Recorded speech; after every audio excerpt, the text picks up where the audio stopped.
My name is Ryan. Welcome back to Forbidden Cards. Of course, the law dictates that I must cover your head with this box I made from the scraps of a phone holder. I don't have a paper bag on me, sadly. A bit too expensive for this craft. So you'll just have to deal with the box. It is quite hot, so make sure you get a fan and a nice drink and a nice bowl to cool down. What's the topic for today? Well, I try and pay attention to current news, what's going on in the game. Maybe there's a new card, maybe that is a current issue that's popped up, maybe there's some drama going on. Today, it was revealed that the Chinese YCS would have top 64 prizing, top 64, and the prize would be a stainless steel Stardust Dragon in a glass fixed case. Never like the one. It's like a plaque. It's like sort of screwed down with two glass plates. I think it's similar analog to the stainless steel dark edition of Platinum Glass. First thing, that is just an incredible prize for top 64.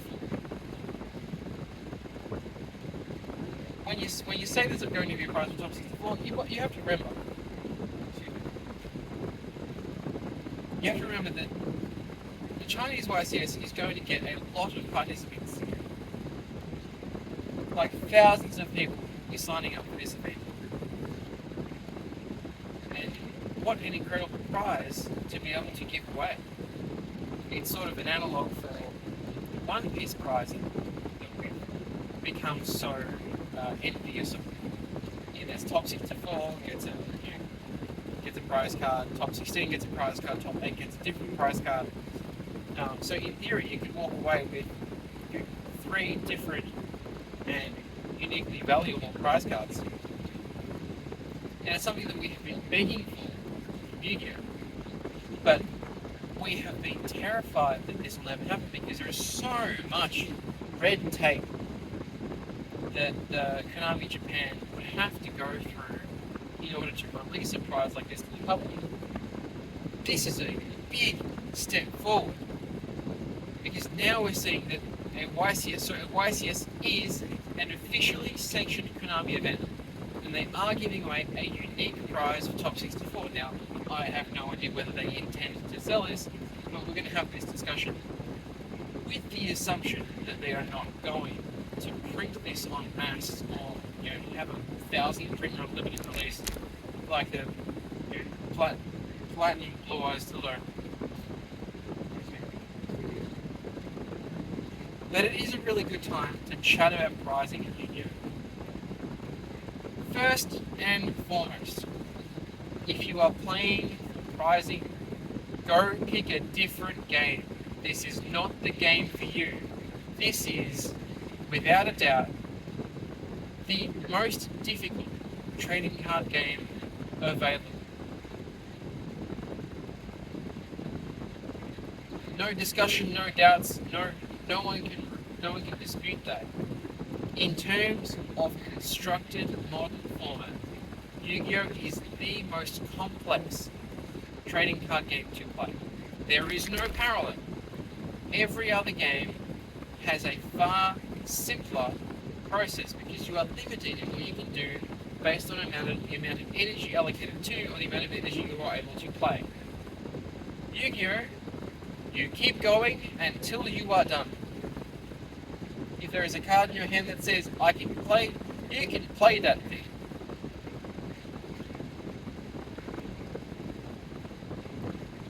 The reward for skill expression versus prizing is non-existent. I'm sure we're all happy to laugh about, top 8 of the YCS gets you a Nintendo Switch and playmat. Top 32, topping a YCS is a really big achievement for people who live in a country like Australia who only get one a year. And then it gets usurped by American players. But topping a YCS has a very unique feel. And it's not representative of the prices that you get. It is a almost a self accomplishment, like the honor that you feel, the prestige, the pride that you feel when you top a YCS, particularly for the first time. There's nothing quite like that sensation. It's almost like nothing matters after that point. You've crossed the hurdle. You've met the energy requirement. You've activated enough neurons and you've gotten there. The people who play this game can't be doing it for prizing. Because the prizing's shit. It really is. And because the prizing is shit, any improvement in the prizing, immediately we're suckling at the tits of Konami, go, oh, well, actually, I'll go and buy a new $500 deck. I'll go and learn, I'll go and spend, 50, 60, 100 plus hours learning, playing, running a deck so I can maybe win a $5 mass-produced playmat at this event.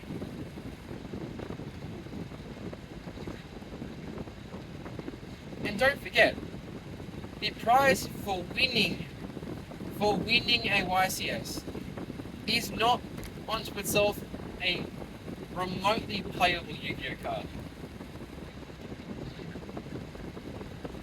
If you are so lucky as to have received a prize card in the last 3 years, it is a vanilla monster with the same stats usually as a Dark Magician, and some nonsense on it about you winning this at a YCS in a certain region.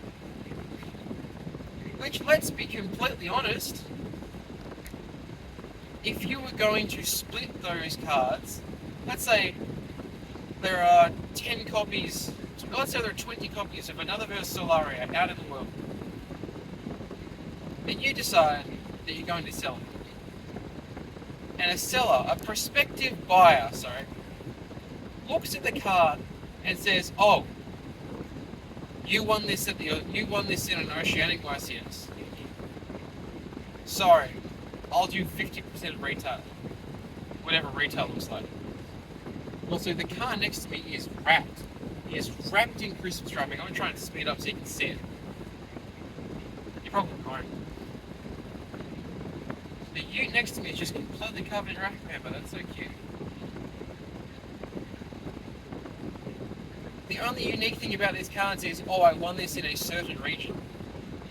Which, sorry if you live in Latin America, and sorry if you live in Oceania, and the only YCS you can attend is YCS Sydney. But your card's probably worth about a third as much as another another Versilaria.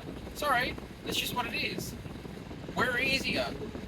We are fodder for the Americans to come down and destroy us, because there's no incentive for us to play, test consistently, because this is just an excuse for us to go and see all of our friends.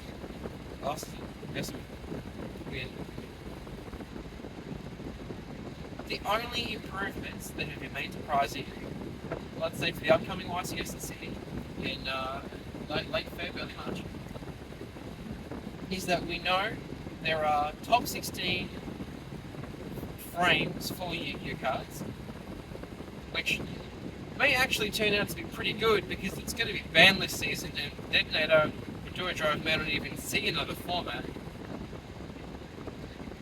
We have the top cut YCS dice, which I believe come in a metal container. That's what I'm excited about. That shit's going to sell really nicely. And then, if we get a stream deck,